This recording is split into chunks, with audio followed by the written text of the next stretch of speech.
My name is Chris de Boer. I'm the director of the Social Policy Research Institute, SPRI Global. And in this video, I would like to illustrate how to make an impact assessment of a single social protection intervention in a country. The intervention that we will use for this illustration is called BReST. And BReST stands for Building Resilience to Social Transfer. It was an intervention that was made in the Gambia in 2016 until 2019.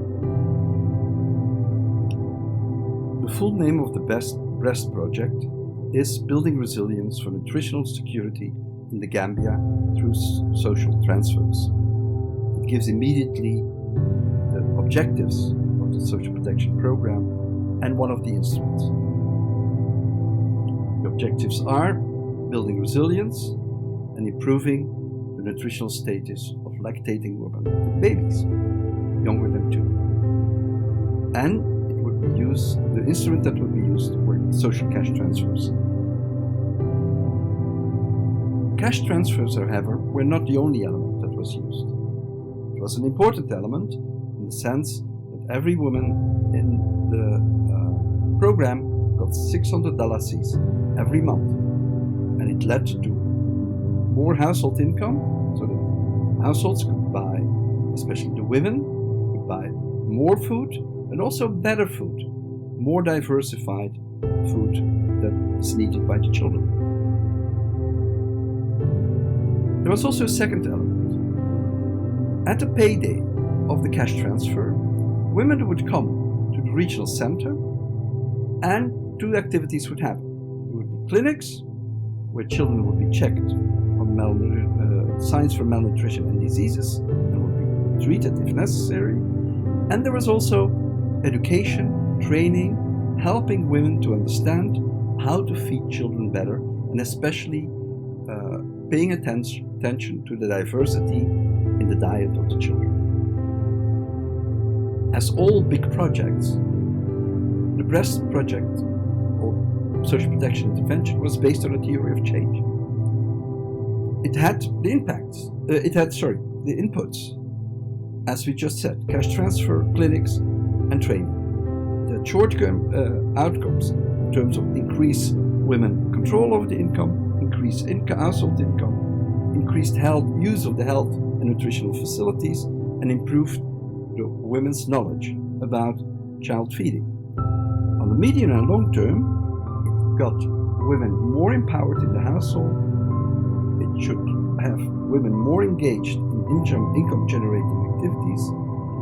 It would have better nourished children and a reduction of the diseases among the children. As a byproduct, there would be also an increased number of registered children at birth. And, of course, the improvement of the nutrition status of children came through improved young child feeding practices. In the end, this should lead to the impact that we just said. More resilience, better nourished children.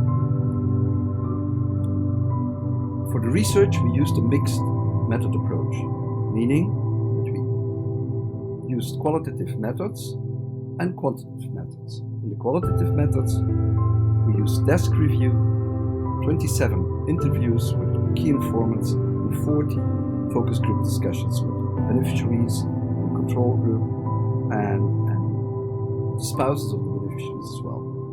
In the quantitative part of the research, we did a survey among 326 women, divided into a treatment group and a control group. And we had a look at the administrative data. So now we know what BReST actually wanted to do, or intended to realize as an impact.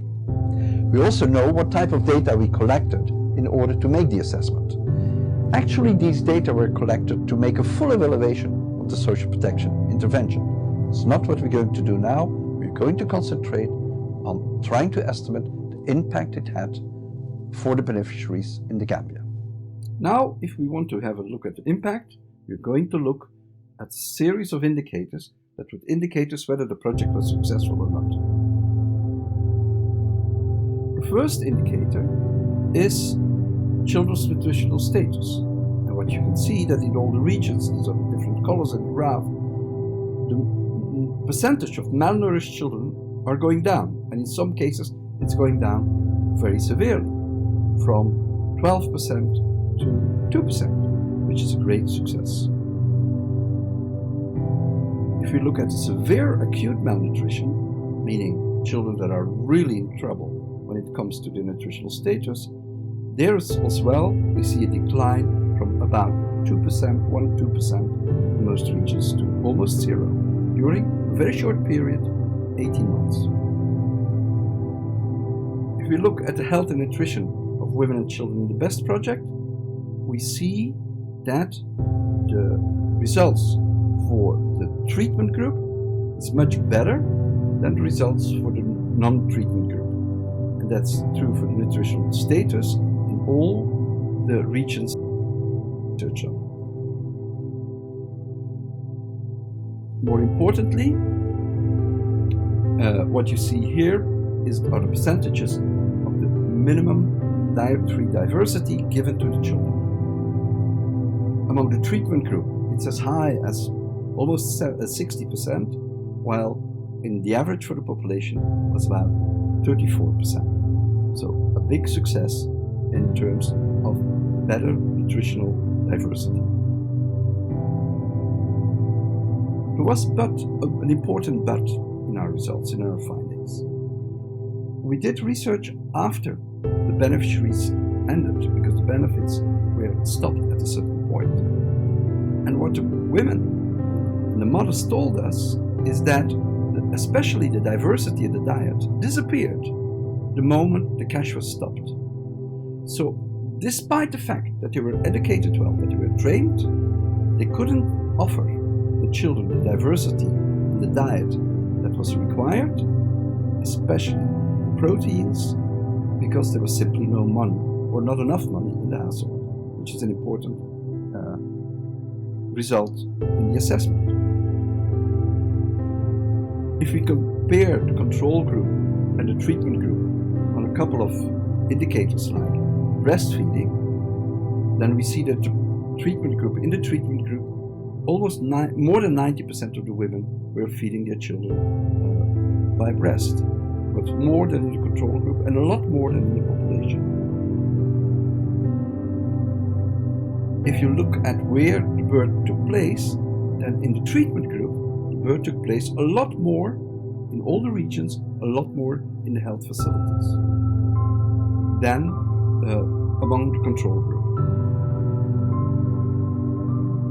And if you think about these other elements that should come, like hygiene in terms of washing hands, you see again that the women, the blue bar in the graph, do a lot better in the treatment group, so among the beneficiaries, than in the control group or about the population.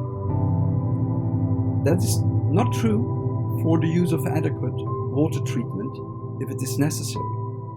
There the treatment group actually have a lower score than the control group, which puzzles us as a researcher, but also the authorities in the Gambia.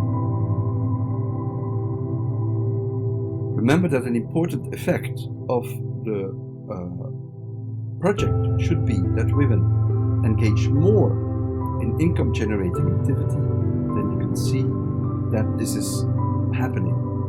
You see at the right hand part of the graph that a lot of women, more than 50%, more than half of them in the treatment group, bought livestock in over 24 months. And that's much more than the 20% in the control group. They also saved more, a little bit more among the treatment group and the control group. That's also true for the engagement in income generating activities. Women in the treatment group were much more engaged in creating income for the household, which will build up the resilience on the long term, than in the control group. And finally, also the children were owned the birth certificate much higher percentage than it was the case on the national average in the country. So also there was a positive effect.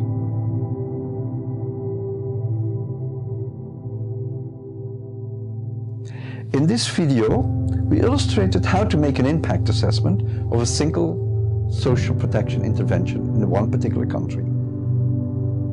We used BReST in the Gambia. I hope this video inspired you to undertake similar activities in other countries that you might work. Thank you for your attention.